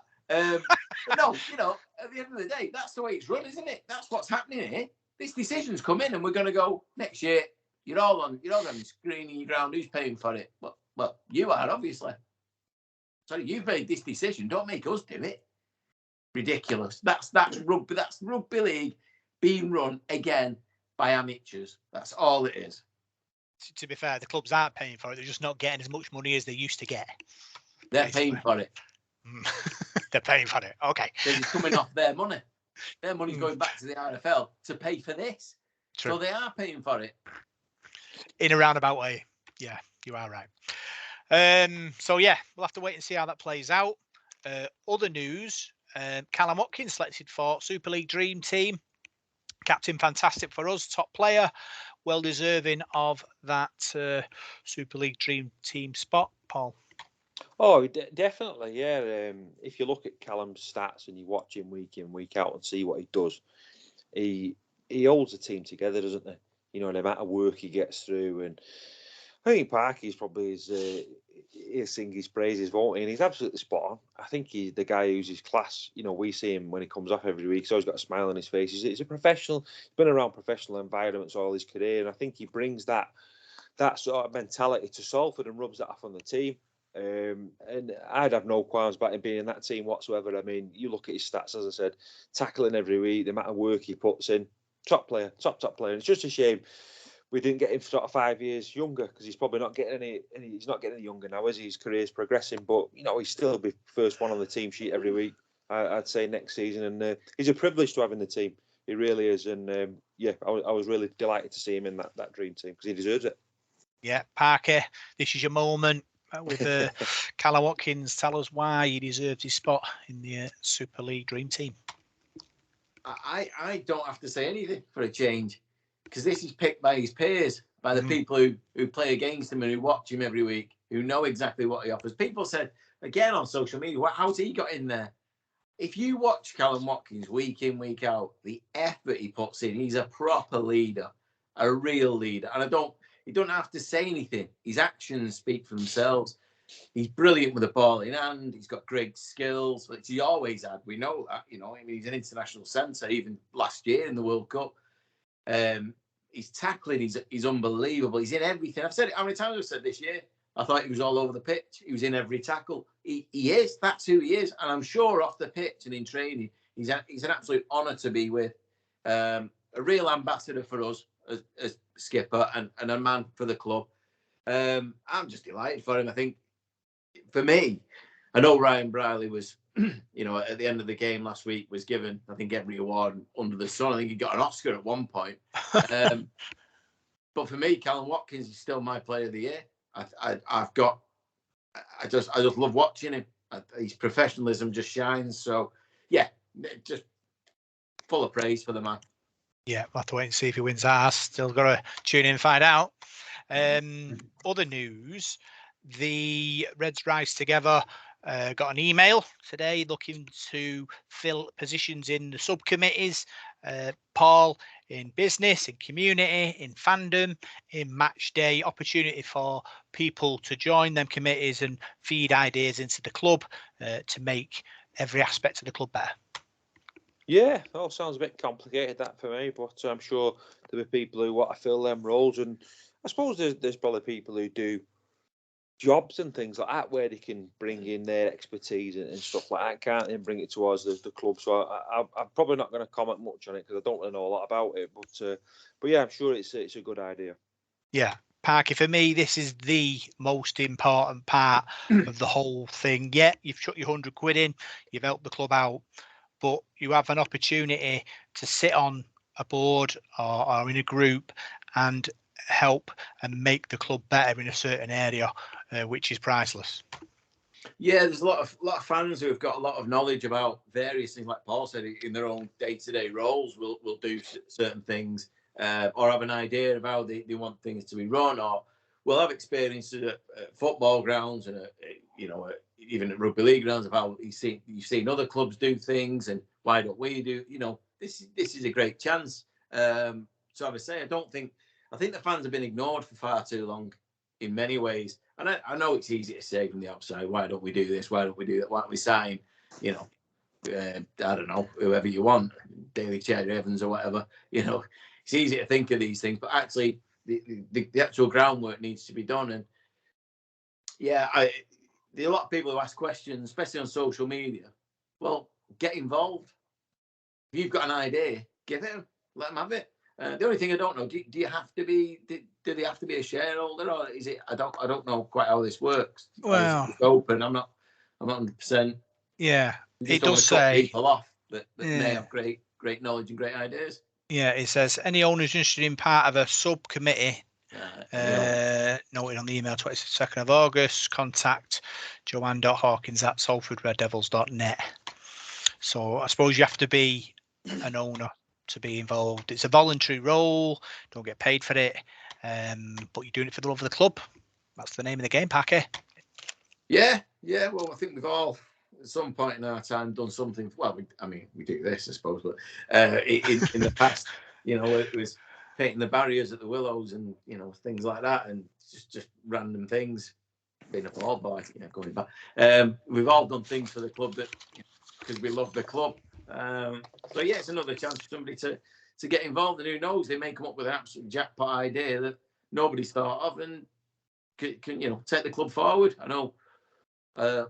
Speaking with my sister-in-law, funnily enough, this week, she's had an unbelievable idea through healthcare, which can help the community, which hopefully the club can get involved with. I know she's approached them, and I think John Blackburn's taking it up. So, yeah, there are people out there who have great ideas that you wouldn't even think of. Yeah, big game for the ladies' Masters this weekend, Parker. Goulburn and Folly v Lee and Leyland. It's going to be exciting. Hopefully they'll get a good crowd down there at blue ribbon pitches. Yeah, it's good. Yeah, the Masters, it's very confusing when you watch it, I'll be honest, because they've all got different coloured shorts on. Some do full tackle, some do grab, some do... How you make your mind up that quick, I don't know, but it's really good. It is really good. Lee and Leyland have got some good players. I know one of the Leyland girls is ex-Irish international, she played for Saints or something, or Warrington or someone. So there's a lot of girls who got to that age where they don't want to play for a club in that way anymore. And now they move on to Masters rugby. It's brilliant. So if anyone's obviously interested in getting involved, get down to Folly or Goulburn or wherever your local club is that's got it running, and get involved. It's absolutely brilliant. So yeah, I'll be there on Saturday morning cheering them on. And I know there's a number of girls, Salford fans who are involved, who are playing. So yeah, I'll go and cheer them on. He'll be scouting. That's what he's doing. Paul, don't let him tell you any different. Scouting for girls, eh? Scouting for girls. The next for Chris Bates. I found one. I found a talent. Get assigned for 2024. Yeah, no, it sounds good. That sounds really good. And is your wife playing that Parky as well? She is full tackle, and because she's a bit daft. But yeah, like you say, you don't have to be at any level of experience or anything. If you don't want to get tackled, you just grab or be grabbed or TIG and be it's that's for everyone. Really, really good. The only thing is, there's no point scouting because I think most of these girls have to be over a certain age. I won't divulge that because it's not something we're allowed to do. But yeah, it is good. It's good fun, and it keeps them fit. And the great thing about it is the social side as well. That festival over at Blackpool that we went to not long ago was brilliant. Afterwards, they all went back to this cricket club, and it was a big open marquee, and they had, the beer was flowing. Great, and everyone just gets on and has a laugh like rugby league should be. Yeah. So obviously, you want to get involved, get yourselves down there.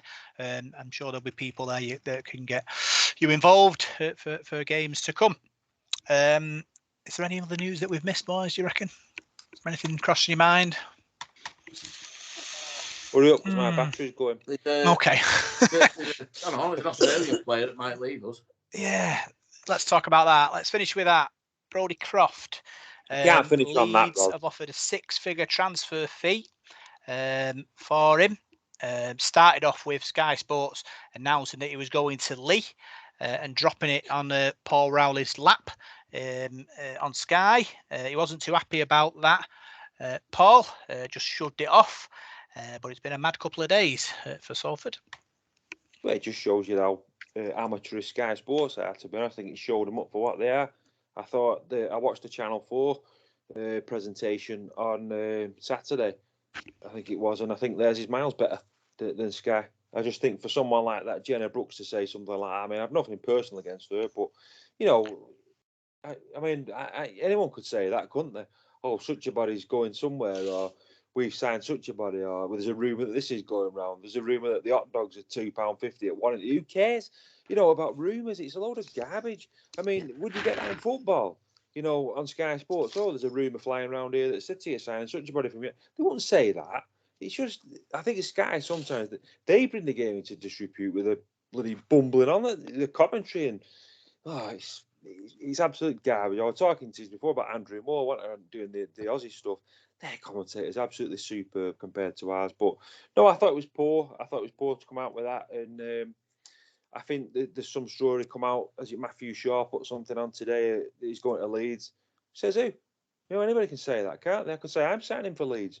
Anybody can come up with a rumour, can't they? So I don't believe any of this stuff till it's true. And I think Brodie Croft, his missus, put something on Instagram or something like that saying he's not going to Leeds, or it's the first they've heard of it. So I don't know. But the worrying thing is, I think sometimes there's no smoke without fire, is it? And you think, where's it come from? That do we need to sell him? And then obviously there's this email come out today. If it come out a few hours after, so that's probably added fuel to the fire, hasn't it? But for me personally, I don't listen to rumours and stuff like that. If player's going to go, he's going to go, and that's up to him, isn't it? But I thought that whole Sky thing was a bit cringeworthy, really. And when I think Paul Rowley thought that as well. You see the way he batted it off. I think Paul Rowley's bigger than that.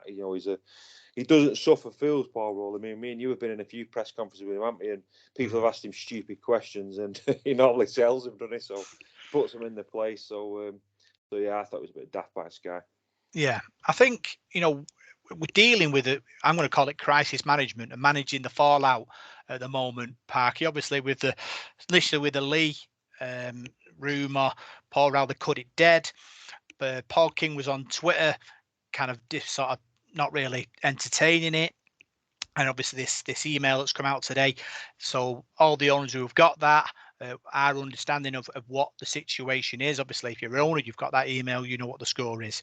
And I think it's just a matter of obviously managing the expectations of fans and supporters and players on where we are going. We don't know what the future holds for the club. The club probably don't know what the future holds regarding, what kind of funding they're going to get from the RFL and every other sort of aspect, which helps fund the club.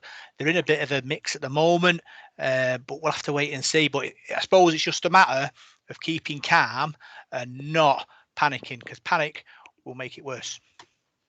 Yeah, I've got several things to think of this. I mean, if Brodie goes, I'll be obviously disappointed. He's a quality player. He's a special player. Paul said before, people said, "Oh, he's not been that good this year." He's the only player outside of the top 6 teams to get in the top 10 of try assists this year. So he did something right. His tackling again was brilliant, as Paul mentioned earlier. But anyway, look, the whole thing with Sky was a joke. Why did they mention it? Salford weren't even playing. If we were playing, I could understand they brought this up or whatever. They haven't mentioned that Savelio's left Hull today and signed for Huddersfield. That was a rumour. What? Why? What was it about? Is it because who's involved? Was it a personality like Derek? Well, no, because he wasn't going to Lee. So she's got that wrong. So she just heard wrong and heard Lee and not Leeds. Is that where she, why speculate? It's got nothing to do with anybody else. What happens? It hasn't happened yet. When it goes through, I expect it to be big news. If it goes through, if he signs for Leeds, I expect it to be headlines because he's a man of steel player. He's a brilliant player and he's going to a big club. Brilliant. We'll get a load of till out of it. Excellent. It might help us stay alive for another year. Who knows? It might cover the cost of this deficit that we've got. But at the same point, I don't want to lose our best players. Of course I don't. But if it comes between losing a player and losing the club, there's only one winner. Players come and go. I love Brodie. I think he's brilliant. I think he's been great for the club. I think he's a great personality. But did we honestly think when he signed an 8-year deal or whatever it was, which wasn't really an 8-year deal, was it? But that we hadn't done that to kind of trap him into, not trap him, but trap other teams into having to pay lots of money for him, because we knew at some point somebody was going to come in for him, like they did with Jacko, like they did with Benny Murdoch, Missilla, like they do with all our top players. At some point, someone was going to make a bid. If anyone was under any illusion that wasn't going to happen, then I'm sorry, you're living in cloud cuckoo land. We covered our backs.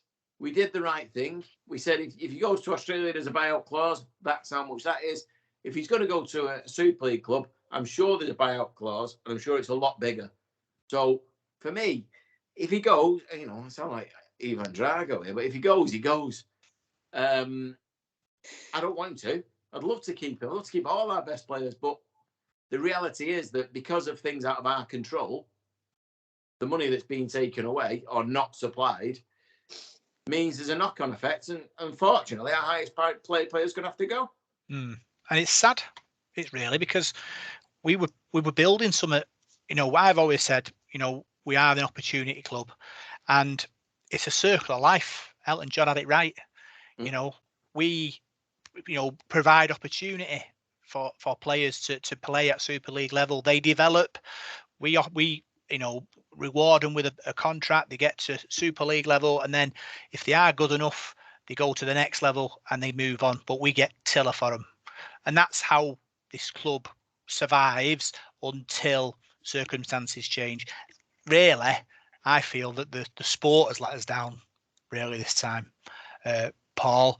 But we are where we are. Like Parky said, really do hope, you know, we find a way of keeping Brodie Croft, because for me, he is top class defensively. You're probably the best sort of standoff we've had in my eyes. But also, like I say, he's an attacking threat. Man of steel.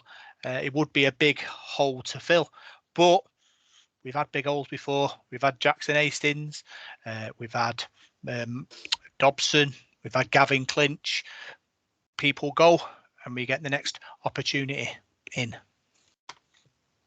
Yeah, well, sport and life is like that, I suppose, isn't it? Your cards are set, and you play that hand to win, don't you? And it's whatever means necessary. And if you've got to sell somebody to keep your club afloat, you do that, don't you? You do what's best for your club. And at the end of the day, the way I look at it is, we've not got anybody ploughing loads of money in. So how the hell can we afford to challenge the top sides like the Saints and Wigan? And you can't do that when you've not got hardly any money. Those days are gone. I mean, think back to years ago when you had teams like Featherstone and teams like that. Probably didn't have loads of money. It was a pit village, all local lads playing for you. Derby County did it at football, didn't they? Come up through the leagues and probably didn't spend a load of money, but won the first division. And I think Nottingham Forest did it with the European Cup, didn't they? Them things don't happen anymore now, because money sort of dictates everything in life, doesn't it? And you know, as good as we're going to be, I don't think we're ever going to win the Super League with the finances that we've got.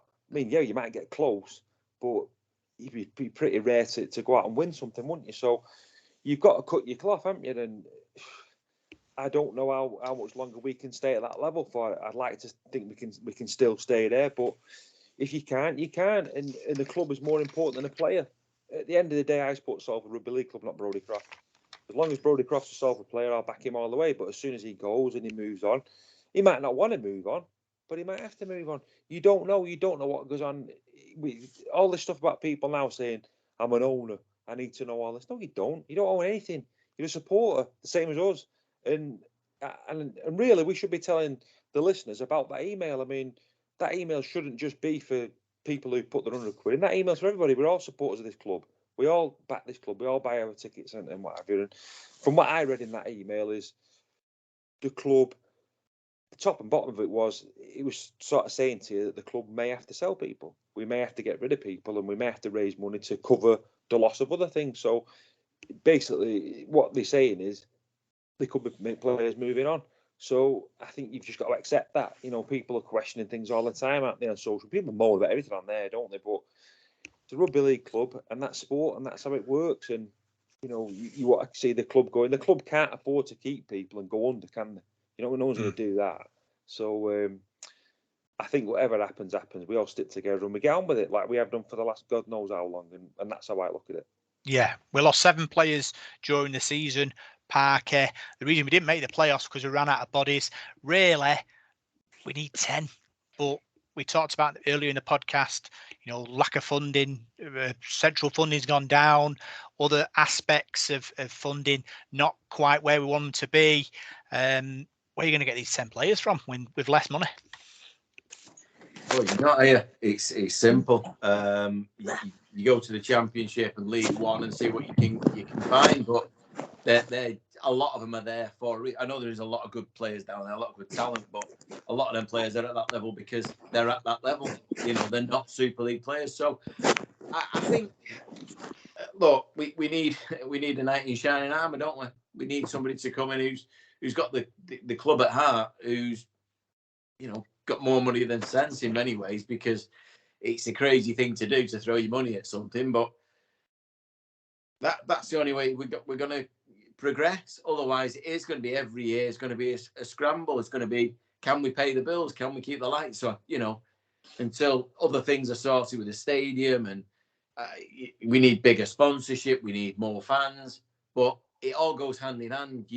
Fans aren't just going to turn up if your team's no good.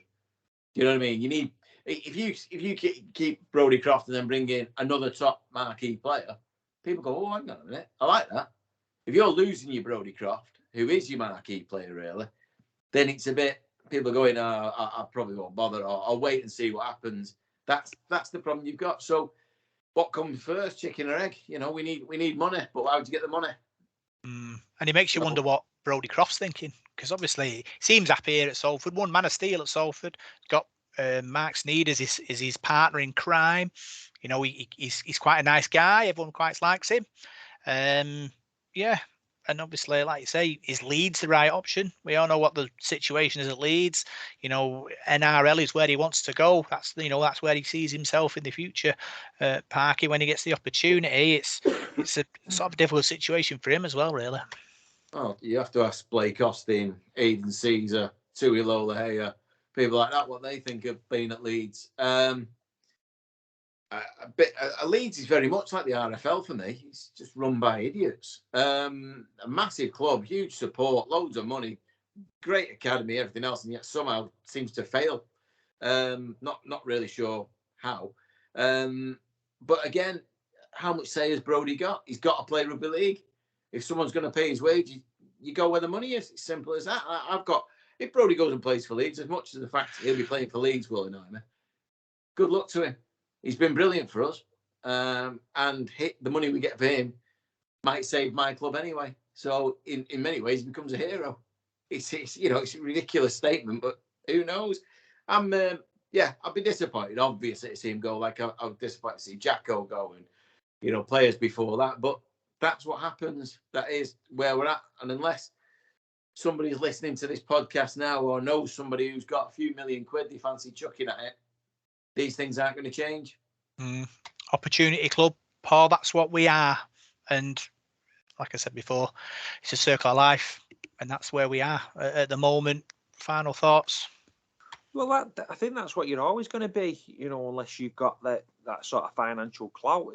That's life.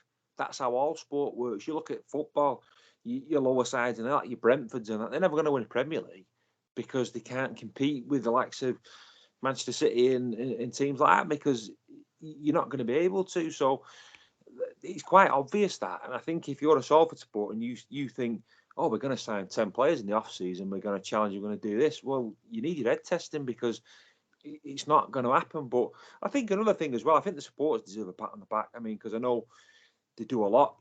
People buy season tickets, they've invested money in the club as well. And the club are always coming after us, aren't they, asking for money and that. And I think there's not many other clubs whose supporters have put their hands up like the Salford supporters do. So I think the supporters go above and beyond for this club, and I really admire that. But yeah, I'd love somebody to come along. There's probably a lot of people in the Salford area who've got a lot of money, famous people, business people.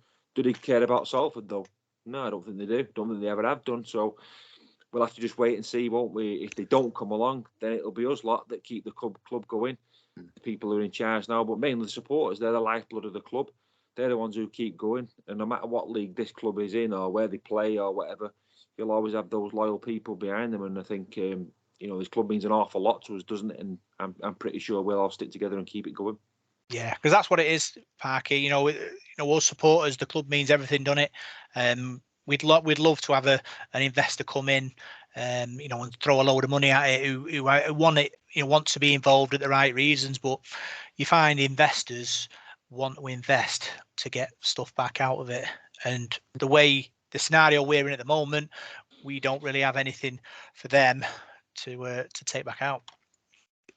No, I mean, it'd be nice to have a consortium of businesses, perhaps businessmen or women, who own medium, small businesses to come together, who've got the club at heart. That could work. But I don't know how it works now with the share ownership as well. I don't know if you say, I'll come along and I'm going to put 100 million in. And they say, well, yeah, but you get one share because everybody gets one share. You go, well, I get the same as that guy who's got 100 quid in. How does that work? I'm putting millions into this club. So I don't know how that works now. But anyway, I just know that's not a route that's been cut off. So that could be clarified. But yeah, I think it is a tough one for us now. And this money's not going to appear. I don't think the people of Salford have never been overly invested in their club. That's the problem. Us who are fans, us mad 3,000, 4,000, whatever. Yes, we do more or less anything for the club. But further than that, wider, I don't think we've ever done enough to attract those people and make them feel that this is their club, this is where they should be, like other clubs have done, perhaps. So maybe, the past has sort of held us back and will continue to do that. But we just got to get on with it. We can't look at what we can't do. We just got to look at what we can do. And if the club needs to rely on the fans, then if eventually we end up like Swinton or Oldham or Rochdale or whatever, that's where we're at. But it's us that will be there week in, week out, keeping the club afloat. Yeah, hopefully it won't get to that, but it might be difficult, obviously, with Super League and ever expanding prices and players' wages, and be difficult without that massive investor. But we are where we are. We fight till the end, Parker. Yeah, very much so. We're never gonna give up, are we? That's the thing. It's just in your blood. It's what you do. It's what I think about nearly all day. It's if I'm not thinking about the actual current team, I'm thinking about past players. I'm thinking about who did that, who set that record, who did that. You see, that's who I am, and I know a lot of people are exactly the same. And I've had text messages this week saying, that's it. If this happens, I'm giving up. I'm not buying a season ticket. I'm not doing that. I'm pretty much sure most of them people will still be there next year because it's just what we do. We're just victims of this cycle of craziness. If you actually thought about it logically, you wouldn't turn up. But there is no logic in it. It's love. It's like family, isn't it? Might let you down, but it's still yours at the end of the day. And I'll fight for that right. And I've said 1,000 times, people, I'll call my club, I'll call my sport. Other people aren't allowed to. You know what I mean? They can't. People from the outside can't have a go at my club. I can, but you can't. Simple as that. I think Parky's nailed it there, Paul. Yeah, I've seen people say that this week, and I think that's the last thing I'd ever want to do is give up on my club, because your club needs you and you need them. So it's like your brother, innit? They're yours, they're your family. And I remember my dad saying to me, when I was about 5 or 6 year old, he sort of said, it won't be easy this, watching this team. So I've watched them a long time. It's not an easy ride, this, You sure you want to do it? Oh, yeah, you're a young kid. You're like, yeah, of course, Dad, I want to come with you. I want a scarf, I want a Bovril at half time and all that. And I've had this conversation with our Imogen. And do you know what? I wouldn't have it any other way. I won't want to win the Super League every season and get to the Challenge Cup final and sort of go along and it'd be boring and just sort of expect it and not appreciate it. I wouldn't want it to be like that. I like the ducking and diving, and I've always enjoyed that. And I'm like you, Robert. I've never seen Salford win a major trophy. I don't think you have either, Park. You was probably just before you were born. So we haven't. No, I was sorry. I wasn't being rude. Then I couldn't remember how old you were. But no, we've never seen that, have we? But we live for that dream of one day of the old Dell and Rodney, and it one day we're millionaires, we'll get there. And that's how I've always felt about Salford, and I always want that in my life. And yeah, like we've both just said there, whatever league we end up in, however the club ends up, we'll be there supporting it. So that's what it's all about for me. And these people who want to take the ball home and say, I'm not going anymore, well, you do that then, but I'm not doing that. I'll still be there. So yeah, that's it for me. Yeah, beautiful way to end this week's podcast, old man Parky. Yes, yeah, it's all my fault. Mate. Anyway, I was born the year we last won something. Well, 1936. They won it. They won it the year before, really. So yeah, they never managed to win anything in my lifetime. So it's all my fault, and I'll take full responsibility for that. I said it was a beautiful podcast parquet. Yeah, another great show, Paul. Obviously, we've had lots to go at because we didn't do one last week. It's great to talk about the club and sort of get it all off your chest. Yeah, feel a lot better now, lads. I had a bit of a struggling day at work today. I had a few boys that weren't playing ball with me that I was struggling with, and then I come out of work and Mr. Ellaby had texted me about some email that I read, and I thought, oh god, that put me in a right bad mood. So I needed a bit of counselling off you two, but I feel all right. You know me, I'm the same as you two guys, daft as a brush. So enjoyed the show. We did say we were going to do the Player of the Year awards, but we're on an hour and 45 minutes now, so I'm going to save it for next week. Parker, thoughts? Yeah, no, that makes sense. I think, like you say, I said to you guys, well, I sent you a message earlier on saying, people say you've got nothing good to say, don't say anything. And that's how I felt all day. But I think I'm more than made up for it. So, it's good to get it. It's never dull, is it? It's never dull. That's the fun of being a Salford fan. It's very rarely positive, but it's never dull. But yeah, another great show. And like I say, you two have sort of relaxed me now and made me feel a little bit better about life. And the more I think about things, you just think, well, it is what it is, isn't it? Let's move on and get to February. Yeah, there's always an opportunity. That's what you got to remember. So, big thanks for joining us on this week's Devil in the Detail. Big thanks for funding us via the Ko-fi, allowing us to get the programmes to help us produce this podcast for you to enjoy. Big thanks for joining us, and we'll see you soon for more Salford Red Devil chat on your Devil in the Detail.